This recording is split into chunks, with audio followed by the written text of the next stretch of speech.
Hello guys, welcome back to our channel. In this video, I'll show you how to hide following on Instagram. If you haven't subscribed yet, make sure to subscribe. In order to hide your following, you need to head over right here to the profile icon on the bottom.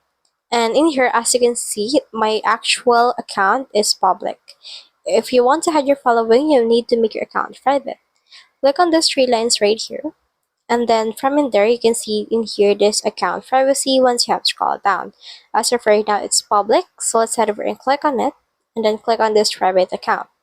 Click on this switch to private.